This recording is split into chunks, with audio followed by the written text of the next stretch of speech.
లింగమల్ల శంకరయ్య. నేను ప్రభుత్వ ఉపాధ్యాయుని, నిస్వార్థ సామాజిక సేవా కార్యకర్తను మరియు ఆల్ ఎంప్లాయీస్ వెల్ఫేర్ సొసైటీ వ్యవస్థాపకుడిని, సంచార గ్రంథాలయ నిర్వాహకుడిని. మేము ఆల్ ఎంప్లాయీస్ వెల్ఫేర్ సొసైటీ తరపున కాళేశ్వరం జోనల్ పరిధిలో మెరుగైన సమాజ నిర్మాణం కోసం, మహనీయుల ఆశయ సాధన కోసం, దేశ ఉన్నతి కోసము అనేక కార్యక్రమాలను చేయడం అనేటువంటిది జరుగుతూ ఉంది. ఇదందరూ కూడా గర్వించదగినటువంటి గొప్ప విషయం అన్నమాట. ఇందులో భాగంగా మా జీతం నుంచి వెళ్ళి మేము కొంత అమౌంట్ను క్రోడీకరించుకొని కొన్ని మహనీయుల జీవిత చరిత్ర బుక్స్ను, భారత రాజ్యాంగం బుక్స్ను, చిత్రపటాలను, పేద విద్యార్థులకు సాయం చేయడము, క్రీడా పోటీలు పెట్టడము, గ్రంథాలయ స్థాపన కోసము మేము నిరంతరంగా కృషి చేయడం అనేటువంటిది అందరూ గర్వించదగినటువంటి గొప్ప విషయంగా మేము భావిస్తూ ఉన్నాం. మరి మేము ఏదైతే నేర్చుకున్న విద్య కావచ్చు, మా గురువులు చెప్పిన సంస్కారం కావచ్చు, మా తల్లిదండ్రులు పెంచినటువంటి సంస్కారంతో, మేము చదివిన పుస్తకాలతోటి మరి నిజంగా ఈ సమాజం లోపల త్యాగం చేసినటువంటి వాళ్ళు, కుటుంబాలను త్యాగం చేసినటువంటి వాళ్ళు, సమాజ మార్పు కోసం త్యాగం చేసినటువంటి వాళ్ళు, ఈ సమాజమే నా కుటుంబం అనేటువంటి వాళ్ళు, పిల్లలే వద్దు ఈ సమాజమే నా పిల్లలు అనేటువంటి వాళ్ళ యొక్క జీవిత చరిత్ర పాఠ్యపుస్తకాల లోపల తగ్గిపోతూ ఉంటుంది. అందుకుగాను మేము మరి కొన్ని సంతకాల సేకరణ కూడా ఈ సమాజం నుంచి చేయాలని చెప్పేసి భావిస్తున్నాం. ఈ బుక్ను కూడా మేము ప్రింట్ చేసుకోవడం జరిగింది. ఈ బుక్లో ఉన్నటువంటి అంశాలు ఏంటంటే, ఈ సమాజ పరివర్తన లోపల మహాత్మా జ్యోతిరావు పూలే, సావిత్రిబాయి పూలే, డాక్టర్ బిఆర్ అంబేద్కర్, రమాబాయి అంబేద్కర్ ఇతర మహనీయుల యొక్క జీవిత చరిత్ర కలిగినటువంటి పుస్తకాల అంశాలను పాఠ్యపుస్తకాలలో చేర్చాలని చెప్పేసి కోరుతున్నాం. భారత రాజ్యాంగ ముఖ్యాంశాలను కూడా 1వ తరగతి నుంచి వెళ్ళి పీజీ వరకు పాఠ్యపుస్తకాలలో ఉండాలని చెప్పేసి కోరుతున్నాం.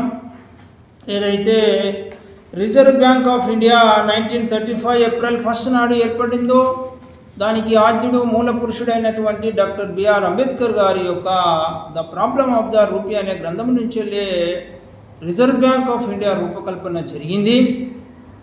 స్వాతంత్ర సమర పోరాటం లోపల మహాత్మా గాంధీ గారి యొక్క పోరాటాన్ని మనము అభినందిస్తూ, త్యాగాన్ని, గొప్పతనాన్ని స్మరించుకుంటూ, అతని చిత్రపటం ఏదైతే కరెన్సీ మీద ఉందో మేము అభినందిస్తూ ఉన్నాం. అదేవిధంగా భారత రాజ్యాంగాన్ని నిర్మాణం చేయడం లోపల, రాయడం లోపల, మరి రిజర్వ్ బ్యాంక్ ఆఫ్ ఇండియా రూపకల్పన లోపల కృషి చేసినటువంటి డాక్టర్ అంబేద్కర్ గారి యొక్క చిత్రాన్ని కూడా రెండో వైపున భారత కరెన్సీ నోట్లపైన ఉండాలని చెప్పేసి తెలంగాణ ప్రజల నుంచి వెళ్ళి కొన్ని సంతకాల సేకరణ స్వచ్ఛందంగా చేయాలని చెప్పేసి మేము కోరుతున్నాం.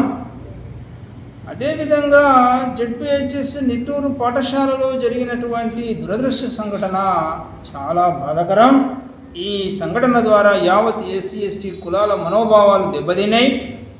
ఈ కేసు చాలా పెద్దది కనుక దీనిని సిబిఐ చే కానీ, హైకోర్టు జడ్జి గారి చేత కానీ విచారణ చేపట్టి దోషులను కఠినంగా శిక్షించాలని చెప్పేసి కూడా మేము డిమాండ్ చేస్తున్నాం.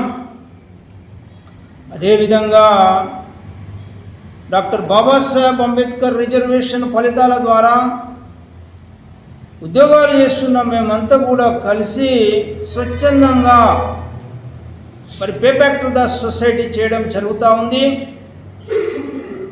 ఇందులో భాగంగా ఎస్సీ ఎస్టీ రిజర్వేషన్ ద్వారా ఎన్నికైనటువంటి గౌరవ ప్రజాప్రతినిధులు ఎవరైతే ఉన్నారో, ఎమ్మెల్యేలు కానీ, గౌరవ ఎంపీలు కానీ, ఈ జెడ్పీహెచ్ఎస్ నిట్టూరు అంశం చాలా పెద్దది కనుక, యావత్ ఎస్సీ ఎస్టీల మనోభావాలకు సంబంధించినటువంటి అంశం కనుక దీనిని తెలంగాణ రాష్ట్ర అసెంబ్లీలో చర్చించాలని, భారత పార్లమెంటులో కూడా ఈ అంశాన్ని చర్చించాలని, ఎస్సీ ఎస్టీలు ఏ స్థాయిలో ఉన్నప్పటికీ కూడా అవమానాలు తప్పడం లేదు, ఇబ్బందులు తప్పడం లేదు.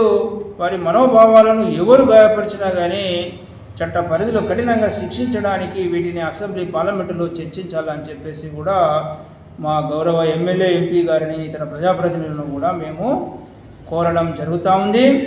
ఇంకా అనేక అంశాలు ఉన్నప్పటికీ కూడా మాకు వేరు ప్రోగ్రామ్స్ ఉండడం, సమయభావం లేకపోవడం ద్వారా పూర్తి సమాచారాన్ని పూర్తి విషయాలను పంచుకోలేని పరిస్థితి ఉంది. కనుక మేము ఇంతటితోని ఈ కార్యక్రమాన్ని ముగించడం జరుగుతూ ఉంది. ఈ కార్యక్రమానికి అటెండ్ అయినటువంటి మా దాసరి రామస్వామి అన్న గారికి, క్యాదాసి రాజేశం సార్ గారికి, బుల్లయ్య సార్ గారికి, మట్ట నరసన్న గారికి ప్రత్యేకమైనటువంటి ధన్యవాదాలను తెలియపరుస్తున్నాం. మరి సామాజిక సేవలో భాగంగా మీడియా రంగంలో పనిచేస్తున్నటువంటి పాత్రికేయ మిత్రులకు, ఎలక్ట్రానిక్ ప్రింట్ మీడియా మిత్రులకు కూడా ధన్యవాదాలు తెలియపరుస్తూ ఈ సమావేశాన్ని ముగిస్తున్నాం. అందరికీ ధన్యవాదాలు.